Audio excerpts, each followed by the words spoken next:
actually going to jump right into what is happiness and how we define that, each of us from their own perspective and from their field of expertise, I guess, and the journey that has brought them to where we are today. So maybe Georgia, since you're unmuted, do you want to start? What's creativity? What's happiness for you? Well, such a large question, but I was thinking about this last night. And I think, the awareness, I don't, particularly try and make that my focal point of pursuit, because it is by nature fleeting. It's emotion like jealousy, and it's very difficult to kind of grab hold of definitively. So I guess my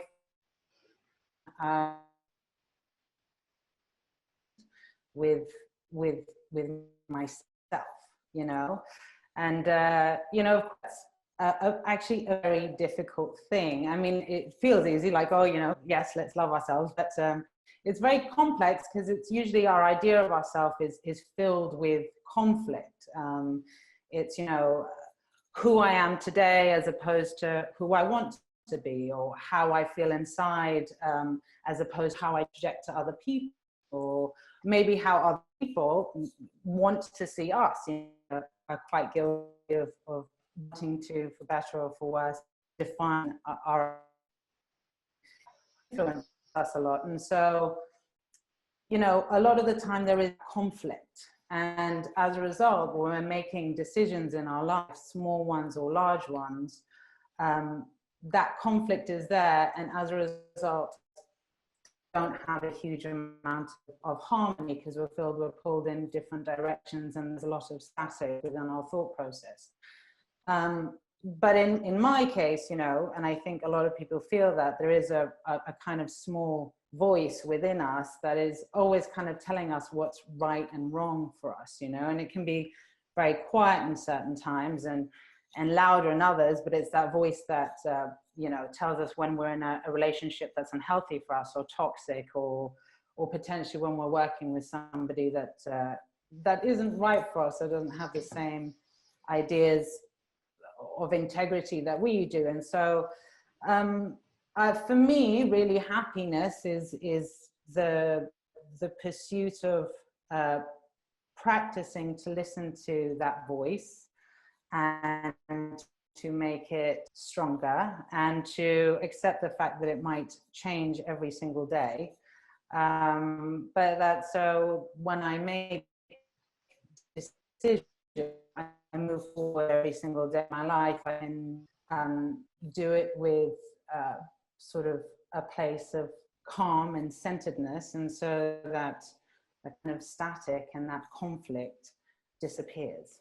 So yeah, that's in a long-winded way my notion of what I think happiness is, really, or what happiness is for me. Thank you, Georgia. Carol, do you want to continue?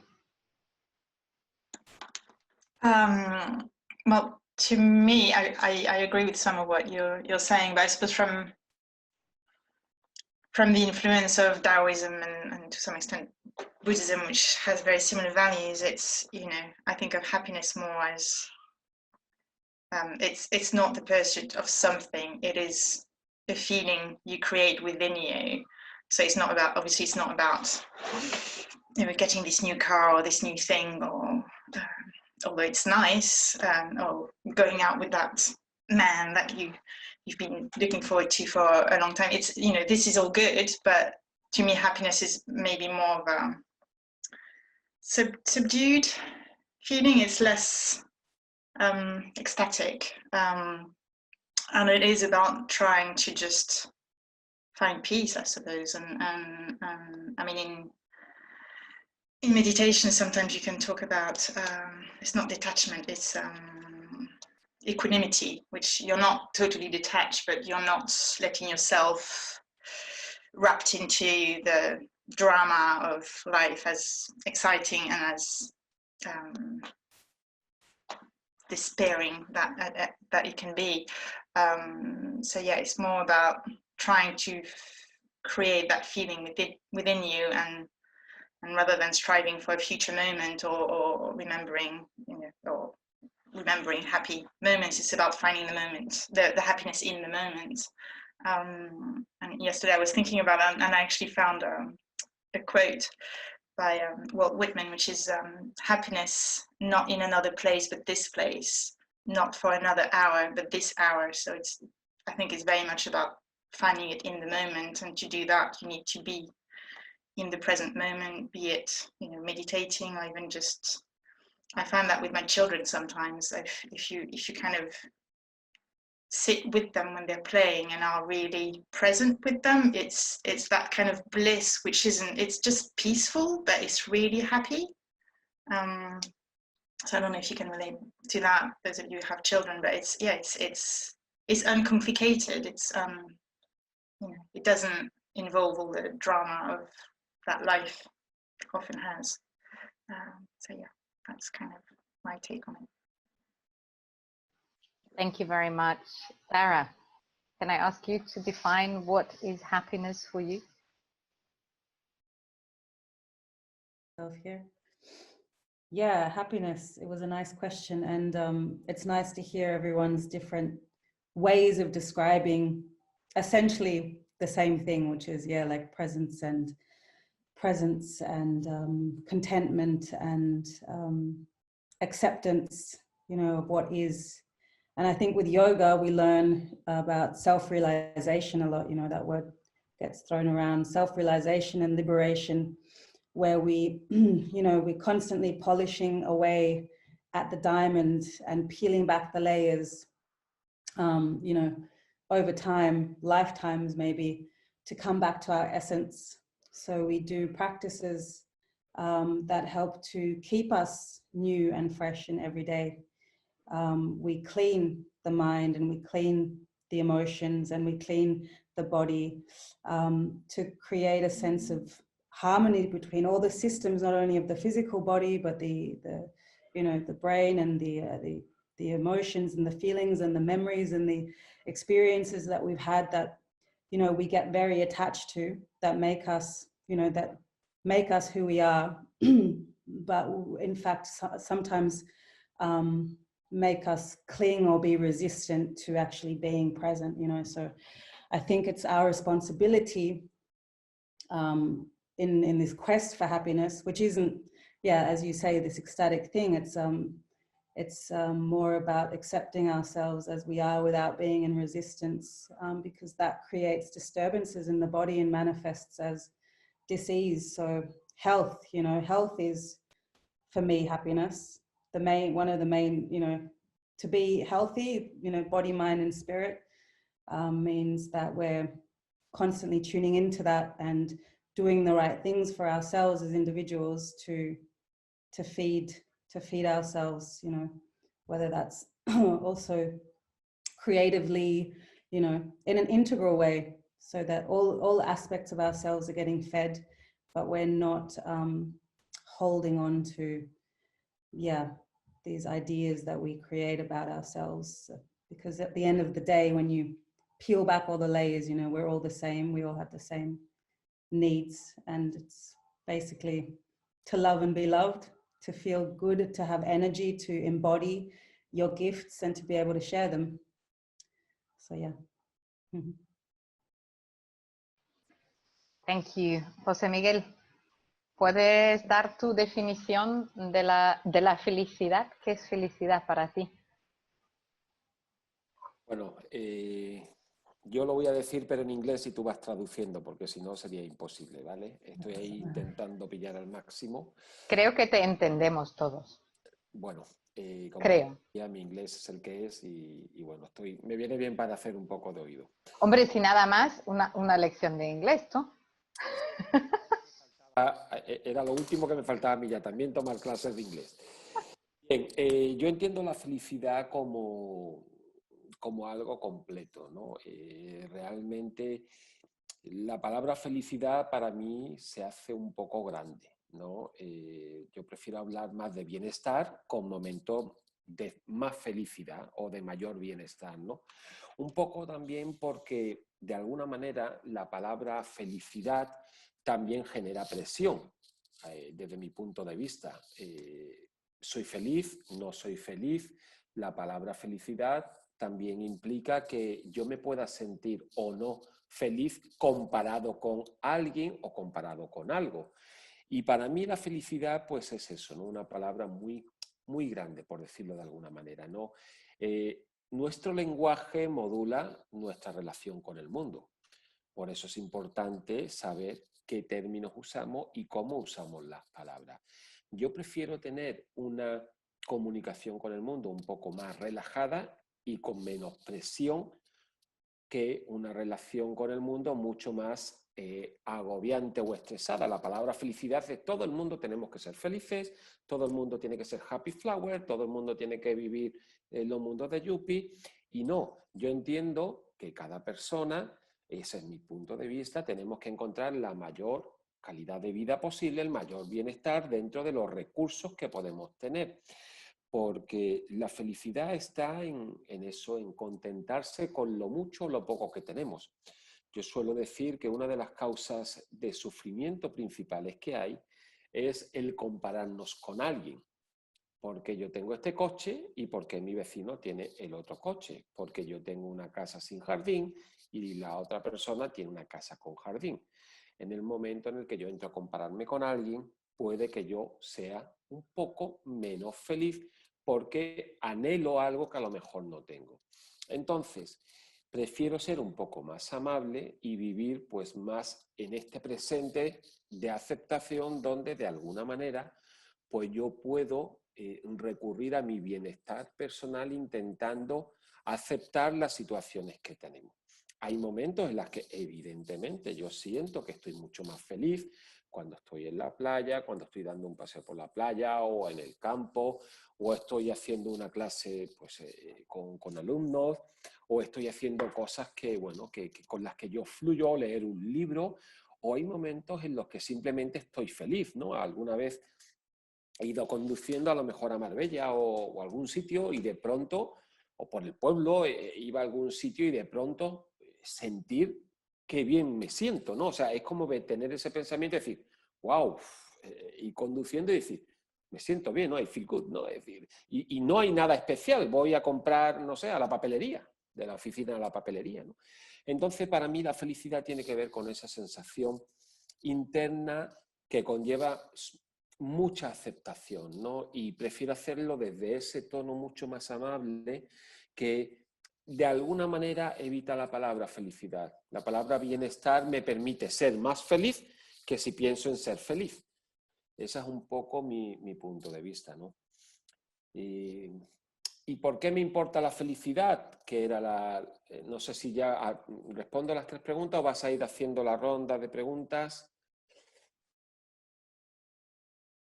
Catherine. Bien. Ahora aquí estoy, perdona, que no sé por qué el unmute no funcionó. Sí, tú sigue. ¿Para qué te sirve? ¿Por qué importa la felicidad? Pues bueno, la felicidad de alguna manera, el bienestar nos lleva a ese sentido de estar completos, ¿no? De estar completas. De alguna manera, yo entiendo que la felicidad nos hace vivir mucho más en el momento presente, en el momento del aquí y el ahora, más que muchas veces estar pensando en el futuro. Es verdad que tenemos que pensar en el futuro y yo soy el primero que tengo mis inquietudes pensando cómo vamos a ver con esta situación económica en la que estamos, ¿no? Pero sí que es verdad que trato de hacer, cuando se me olvida, trato de volver ahora, trato de volver al aquí, trato de volver otra vez de nuevo. Es como un continuo recordar dónde estoy. Claro que miro al futuro y miro a, bueno, pues a ver qué va a pasar, cómo va a afectar esto a nuestros trabajos, los que somos profesionales, que somos independientes, que no trabajamos en una compañía, ¿no? Pero la felicidad entiendo que es importante porque, y desde mi punto de vista, porque nos ayuda a estar completos. No existe, y esta es una opinión particular, distintas felicidades, felicidad en casa, felicidad en el trabajo, felicidad con los niños, felicidad haciendo deporte, o evidentemente hay áreas de nuestra vida en las que estamos mejor y nos sentimos mejor, pero creo que somos una unidad y en la medida en la que haya mucha descompensación entre una parte y otra no llegaremos a esa parte de felicidad completa, ¿no? Yo puedo ir a hacer un trabajo que no me gusta, bien, pero puedo intentar buscar qué es lo que de alguna manera me puede conectar con mis valores o con mi forma de ver el mundo, ¿no? Y esto me lleva a ver cómo cuido mi felicidad. Pues bueno, intentando hacer las cosas que me gustan, dándome esos pequeños caprichos. Pues esos pequeños caprichos pueden ser una mañana decidir pues que si estoy estresado o que no tengo la mente clara, pues me voy a la playa a darme un paseo. Tan sencillo como eso. O decido hoy, por ejemplo, quedarme en el sofá, en los tiempos normales en los que nos podíamos quedar, no teníamos que salir a la calle, pues a lo mejor darme permiso para hacer lo que quiero hacer. O darme permiso para tomar una copa de un buen vino o lo que quiera que sea, ¿no? Un poco esos pequeños cuidados, ¿no?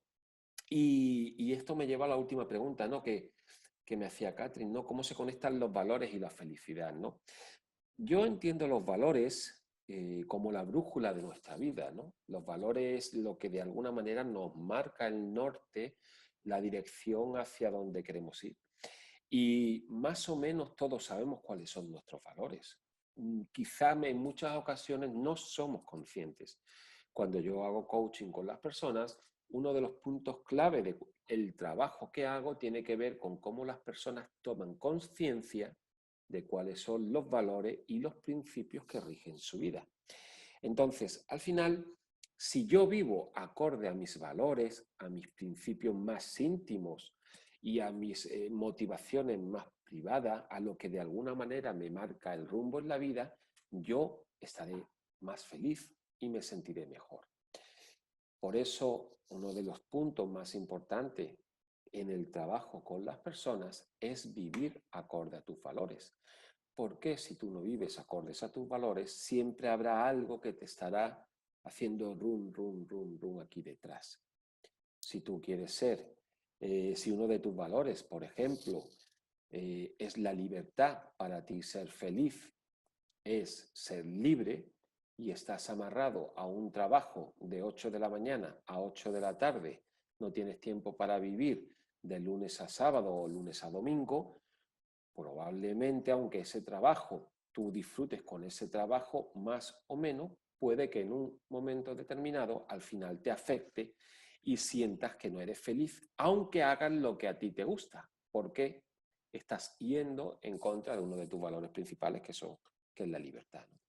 Entonces, ¿cómo se conectan los valores y la felicidad? Pues para mí es clave. Si tú vives acorde a tus valores, serás más feliz, te sentirás mejor que si vives en contra de alguno de tus valores, ¿no? Por eso yo cuando trabajo con las personas me apoyo mucho en cuáles son los valores de las personas, porque es el sustento de nuestro día a día, de nuestra vida. Y muchas veces no somos conscientes de ellos. Gracias. Muchas gracias a ti. Very interesting. Thank you very much, everyone. So there's actually, Aristotle gave a very good, to my opinion, very good summary of what is happiness. And he actually included everything of what each of you said in his definition of happiness on 4 different levels. So you can feel happiness from the world around you, finding joy in the things that surround you, in a good meal. But that is obviously fleeting, because the things that surround us and that are material, they come and go. Then you can find happiness in a state with your ego, which is very dangerous, because Jose Miguel, just as you said, that leads us to comparison. Comparison is a very dangerous game. However, it can momentarily make you happy. And then there is happiness that comes from connection with others, which, means sharing gratitude, compassion, all these things, all these emotions, these positive emotions that connect us with the people around us, they are part of our happiness. And then there is this ultimate level of happiness, which is probably the hardest to practice, because our daily lives are just so very busy. And the highest level of happiness, which is what you can experience often when you find that moment to breathe, to meditate, to go for a walk along the beach, maybe just driving your car and just entering that zone in which you are complete, in which you feel connected to the world inexplicably and without words. He defines that as the fourth level of happiness. And I think that each and everything that you've contributed is just such a lovely way of defining happiness, because it's all part of life. And through practicing happiness in our daily life and just reminding ourselves of the things that are there that surround us, of the people that surround us, and what makes us us, of living our purpose, which I think many of you are doing, which is a very privileged position really to be in, brings us closer to finding this baseline of happiness, which you might describe as contentment, or as this peace, what Carol described, playing with your children where there's no judgment, there's no yesterday, no tomorrow, it's just that present moment. So thank you very much, everybody. Now, Georgia, how do you practice happiness?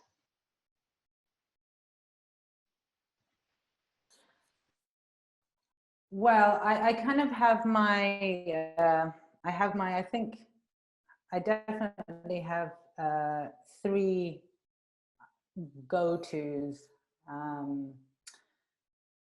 Very important, I think, is kind of energetically, allowing yourself, as Sarah was saying, to kind of re-cleanse, and so I try and do yoga as much as possible every day. Actually, now I'm doing it every day because I do it online. It's actually easier for me to do that.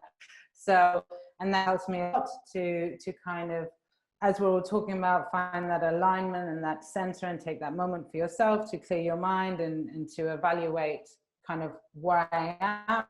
I want to take maybe for even as something as small as the end of the day, or dinner with my children, or the conversation I want to have with my husband. It just allows me to set. Then when actually, it's funny because I think I only really started understanding how to combine this idea of contentment and creativity in the forefront of my mind when I had children, actually, because I had to decompress from this very intense space. I had children off the back of my father having 3 years of dying from cancer. Just kind of started, had this huge, 2 children to raise and a lot of trauma. And I don't know if Zara knows and Carol knows. I also had babies with somebody, and 3 weeks later I got pregnant, and he got me again, pregnant again. So it's this very intense situation. So all of these huge amounts of emotions to process. It was quite intense environment. And so I started doing something called the Artist Way, which is great. It's by this woman called Julia Cameron. She sold millions and millions of copies. And it's very much actually how to take creativity and allocate it in a far more kind of holistic way. So it's a 3-month course, and it's not actually doing anything practical. It's addressing yourself, but trying to integrate creative thought and what one thinks of creativity into life. And one of her major stipulations is to do what she calls artist pages, which is ideally in the morning, but I don't. I mean, you do it at any point in the day, where you do 3 pages of sort of freehand writing, which you don't think, it's not about anything kind of creative. It's about exercising that narrative in your mind, and you let fun. And a lot of times what you do is, this acts in a way of seeing a repetition of certain thought processes that you might have, which you might want to address, that you don't know are there. But it also, I found, allows, when we're talking about that inner narrative, so I feel that there's this kind of voice that talks to me as I'm writing to myself, if that makes any sense. It's like the higher voice which goes, that this isn't the right way, that this isn't the best decision, and the more you write and the more you practice, so you really feel that maybe what Miguel was saying about the idea of your valores, that kind of comes into play. So I try and do that every single day. And I find that that's really a fountain as well for a lot of creative ideas.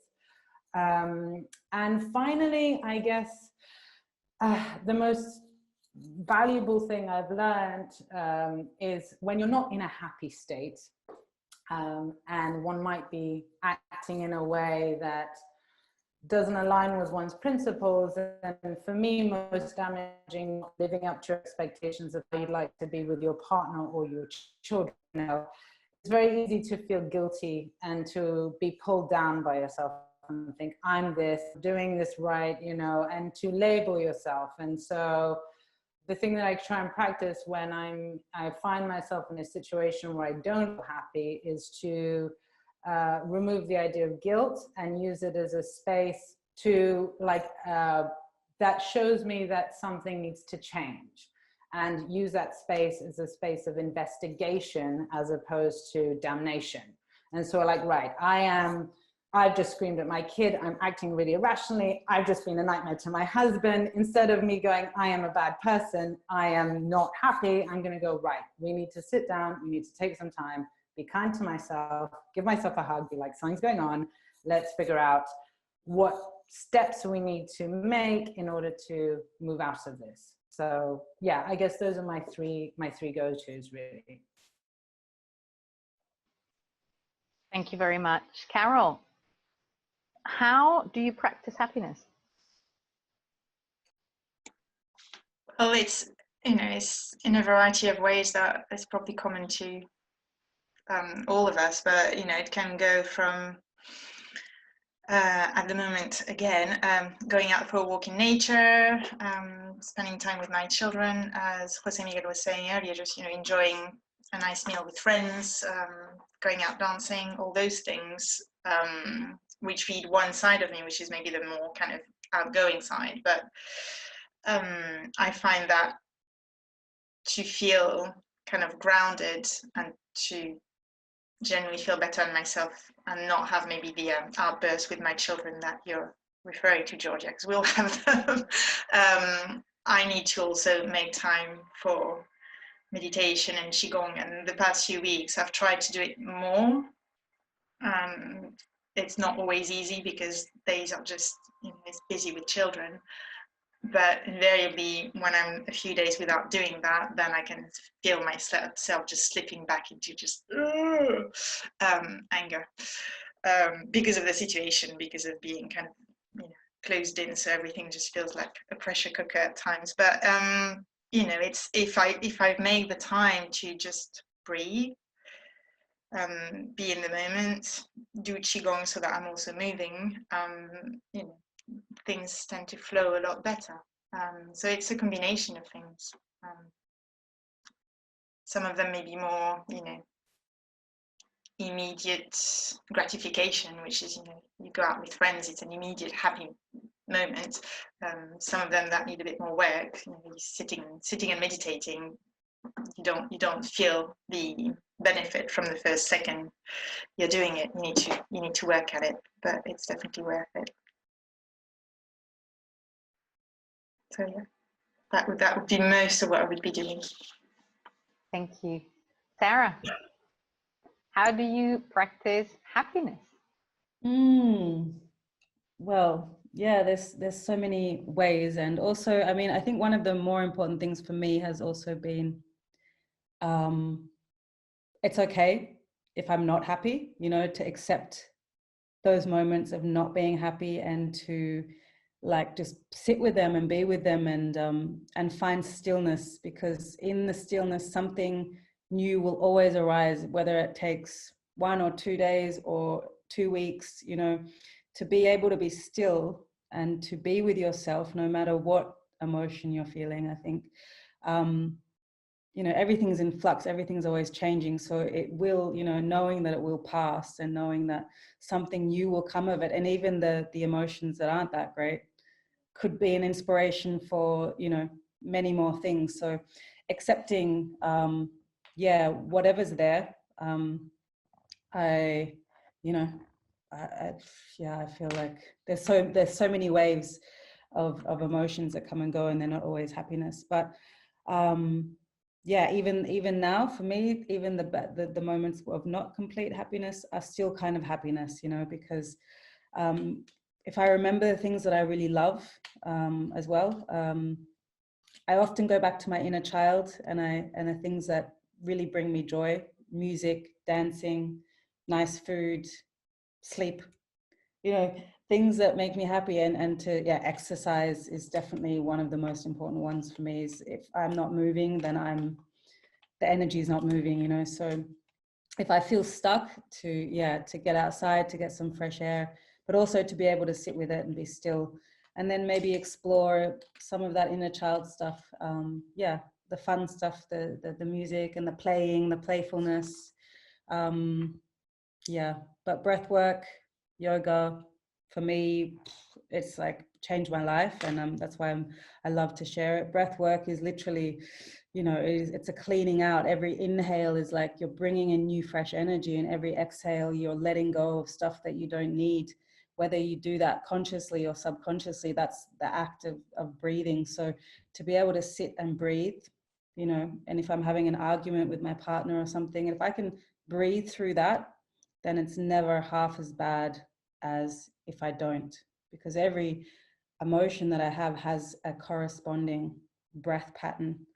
You know, there's a holding, there's a tension, there's a forgetting to breathe. You know, if I can continue to breathe through everything, then everything will flow and change and move, and yeah. Thank you. So I think there's a connecting element here, and that connecting element is practice. Whatever it is that rocks your boat, and whatever it is that you feel brings you closer to your own personal happiness and joy, the way to get there is through continuance, through practice, and ultimately through discipline, and to keep at it, because as we all know, you become great through practice. And how would that not apply to happiness? Why wouldn't you be able to become great at being happy by continuously practicing? So that leads us really to the next question, and that is, why is being happy important? What does it? Shall we start with Georgia again? Georgia, why is happy important? It's funny because I feel that kind of after, you know, what we said before, I'm like, I don't know what else to say. That's everything, you know. I feel that kind of getting to a stage where I am managing, I have practiced enough to remain as much in the present as possible, to have faith in my own kind of inner narrative, and to have forgiveness towards the changingness of it. If I manage to get to that space, then that, you know, if I manage to do that, well, I mean, that for me is the point, right? I mean, it's just, it's as simple as that. So I would leave this world feeling that I did my life was I was awake while I lived, and I was conscious of myself and my needs, and that for me is the whole point of it, really, you know. And ultimately, actually, to you know, practice that kindness and love towards yourself, which for some reason is so hard, which is so difficult. You know, if I manage to get even close to a level of consistency with that, then I'm happy. I can check out and be like, peace. So yeah, for me that's it. Thank you. Carol, why does being happy matter? Well, you know, it's nice, but also it's, as I think Jose Miguel touched on that earlier, but so did Sarah. It you know, when we're happy, when we're in balance, when we're all of those things flow. So you just, you know, it's a lot easier to get to wherever you want to get to, you probably are more able to reach your potential as an individual if you're following your values, if you're, you know, if you're true to your values, if you're doing something that matter to you, you know, you'll feel like you've lived your life, as Georgia just said. You know, it's I suppose it brings a state of fulfillment, but also that sense that everything is flowing. So therefore, you know, it has consequences on health, because things don't get stuck and you don't have this ease, which is lack of ease. In the same way, you know, life just feels like it's easier, so it's less exhausting, less, you know, you're not pushing against a wall, you're just going with the flow. And, you know, and to some extent then you can, you know, I'm just thinking of more Taoist principles, but you're then following your path, and you're, you know, you're following your Tao, and it's, you know, and ultimately that's your destiny. So you're you know, you're going towards your destiny by doing that, which is, you know, what else would you want to ask for? Yeah. Thank you. Sarah, why is it important to be happy? Being a complete and utter empath, and really also feeling, you know, other people's pain, having grown up like being very sensitive to how other people feel. I feel like it's a responsibility as well for me to be happy, so that other people can be happy, so that I can pass on good energy, so that other people can feel good, you know, like I believe that, yeah, you know, connection and being, you know, whatever the race, wherever you're from, whatever your experience, whatever the past, you know, we can carry this load with us, and we can pass that on, either in a negative way. It can create a ripple effect, but so can happiness, you know. So I think if I can be happy also, you know, I'm pregnant as well now, so that for you that have had children, you know, you know that you feel that automatic responsibility as well to be happy in yourself, so that you can pass that on, so you can show your child how to be happy. And I think, yeah, we have that responsibility to each other in this world, to be the best we can be, you know, so everyone else, yeah, look after each other, look after ourselves. It starts with us, and then yeah, we are one. Thank you. So I'd like to quote Aristotle again. And he said, happiness is the meaning and the purpose of life, the whole aim and end of human existence. Happiness depends upon ourselves.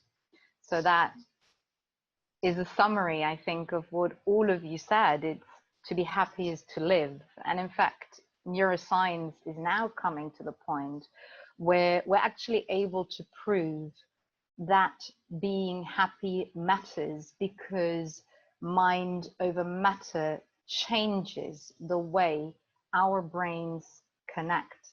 By being happy and by practicing positive emotions, we actually physically reshape our brain. We build new connections.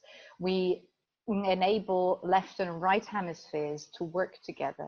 We change the whole hormonal makeup of our bodies. So what has been known since times of Aristotle is now becoming something proven by science, that it actually has this tremendous effect. And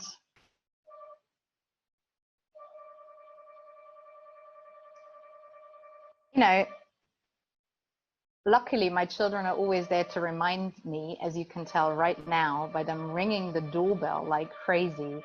Children don't care. Children do one thing so amazingly well, and they are completely connected to the moment. They don't give a shit. For them, everything happens within this very moment. Everything is there. It doesn't, you know, that's what happiness is. I'm sure my son is laughing his head off whilst he's pressing the doorbell like crazy, and he's having great fun. And for him, that's happiness. And so I think by practicing all of the different ways of which we connect to happiness actually can change the world, and inevitably will. The more people are happy, I mean, all you need to do is you drive in the car and you let somebody go first. And then you observe what they do next. And it's actually infectious. They will let somebody else pass. Maybe they would have not done otherwise, because there is this, you know, this kindness and this connection that happiness creates. And that can really change the world. And I completely agree with you, Sarah, that being happy is a responsibility. And for me too, the greatest legacy I can pass on to my children isn't the big house. It's not even an education. It's the ability to be happy. So now, Carol, you are obviously specialized in Chinese medicine and work a lot, just as Sarah does, the connection of body and mind. So what is the impact of happiness actually on the human body?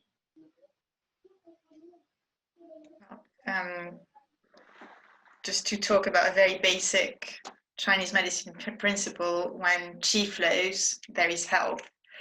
So if we think of, you know, being happy means that pretty much life flows, then there is health. So the impact on the physical state is obvious. Then apart from that, I mean, in Chinese medicine, you don't really dissociate the mind from the body anyway, but it's all one thing. So if things flow in terms of how you feel when you feel happy, everything should be exactly the same in your body. So that, you know, that would have a knock-on effect, as you mentioned, neurologically, on the endocrine. You know, if you're talking about physiology rather than qi stagnation and blood deficiency and all those more Chinesey things, it's all one and the same. You know, it affects your hormones, it affects your the neurochemical in your brain, it affects your, you know, whether you're having anxiety, whether you're sleeping well, whether you're having a good digestion, whether you're going to the toilets every day, whether you have shoulder tension, whether you're having migraines, whether, you know, obviously there are other factors that can come into play, be it, you know, lifestyle, what you eat, you know, whether you're sitting at a desk 10 hours a day or whether you get some exercise, but you know, it's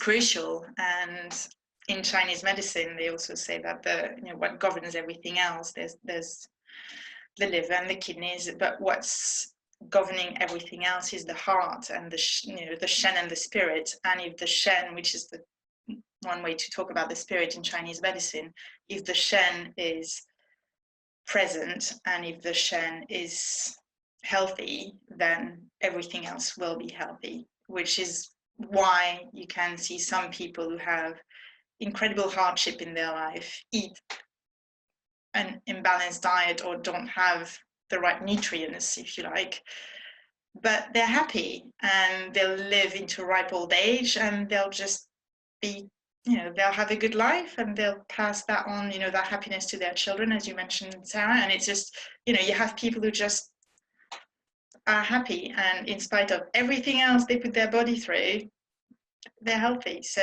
that's at the top of the chain, if you like. Thank you. So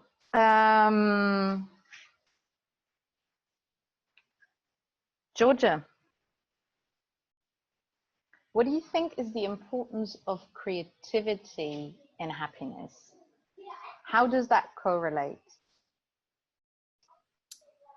Well, I think that creativity is one way out of the practices of kind of accessing that space that we're all talking about, that space of kind of balance, awareness, and calm for multiple reasons. primarily, you know, when you're creative, it by default, you're being creative, it allows you to get in touch with that narrative. And sometimes, a lot of the time, you know, we all have, a lot of us have narratives that form. Some of them are very constructive. It might be from our childhood, parents loving us. Some of them can be also quite destructive. And creativity is a way of accessing that in a way that can be gentle, non-linear, and very patient. You know, when you are being creative, you go into that same space as you go into when you're doing yoga, meditation, under hypnosis, which is, or even as you were saying, driving a car, you know, you go into your subconscious comes forward, your conscious, your fight or flight goes back. And so it's a really beautiful way of, you know, finding that calm, but also accessing the narratives that define you. And on top of that, by accessing those narratives, they have elasticity. You can play with them, you can redefine, explore them in a safe way, and in a way that works for you, you know? So that's, you know, fundamentally why I think creativity is important. But also I think that, you know, when you're in creativity, you're by nature also involved in studying people that have been creative. And a lot of these people have been incredibly unhappy people. I mean, they're not necessarily people that you want to look at for happiness. But why I think it is still important to look at these people, because that dared, right? They're people that dared to be different, pull shapes, weren't the norm, to go against societal constructs of what was deemed respectable or not, and to maybe even, you know, forsake money and live in poverty for expressing themselves and being themselves. And I think reminding yourself of these kind of people that dared is important. It's an incredibly important practice when one is daring to try and find oneself every single day. You know, it's important to be surrounded by examples of people that have done that. So, and that's why the study of it also is an important thing as well, you know. So yeah. Thank you. Sarah, how does breath contribute to happiness? We've heard of your own experience, how it's transformed your life. What is it that breath does? What makes breath so important in the practice of happiness?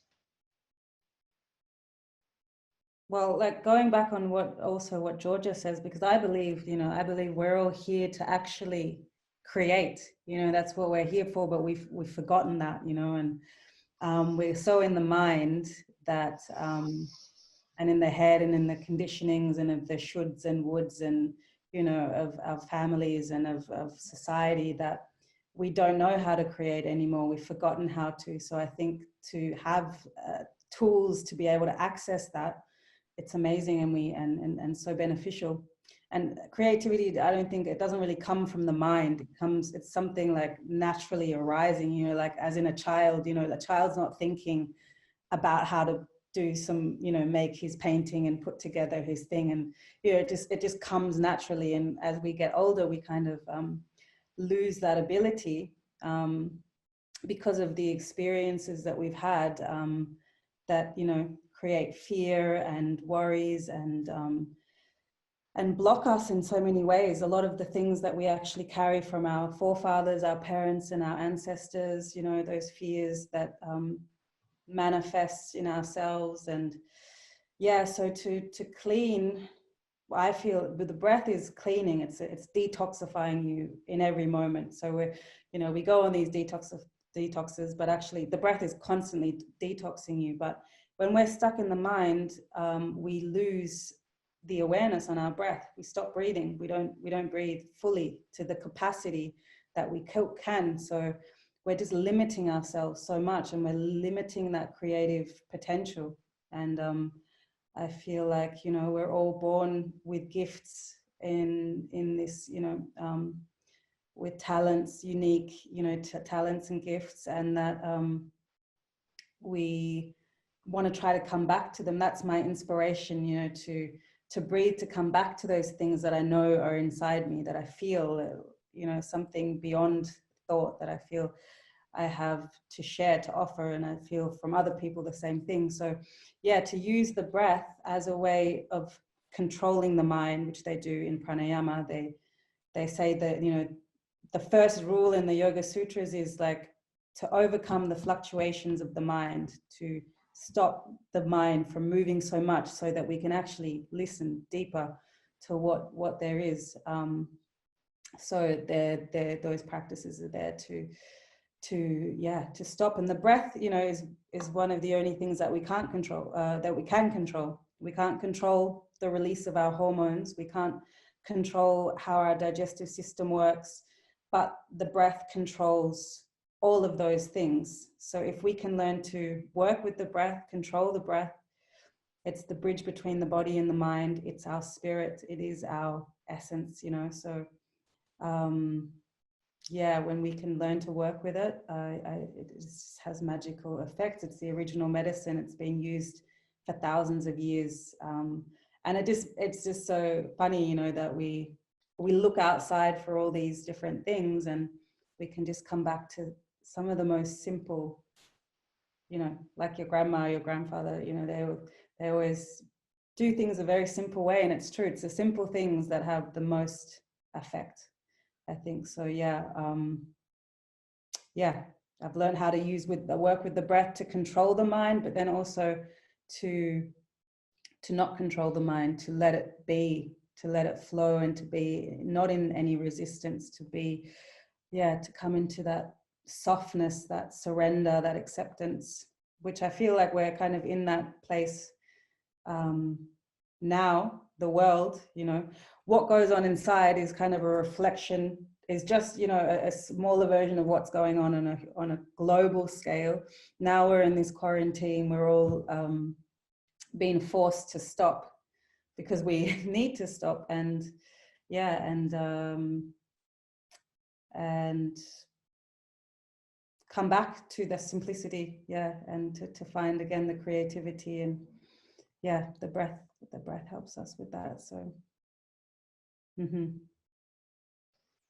May I? Thank you very much. Interject? Just for a Yeah. second.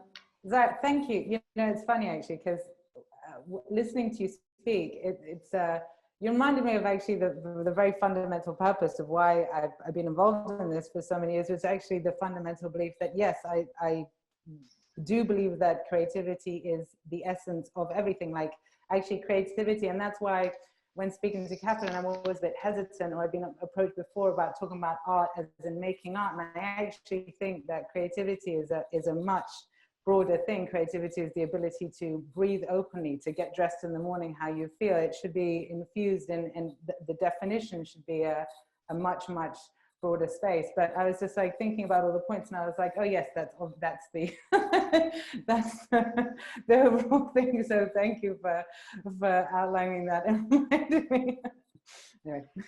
I think actually you said some such important and interesting things that, you know, didn't occur to me when I asked all of you to talk about what is happiness. And I think happiness actually means to understand us as part of the process of creation and become part of that process. The Western culture, above all, has tried over time through religion to remove us from that process, to take away responsibility and to take away power. And really happiness is to discover that power of creation and to understand that it's in your hands whatever you want to create, and to enter in that state of flow and to become part of creation with your talents, fulfilling your purpose.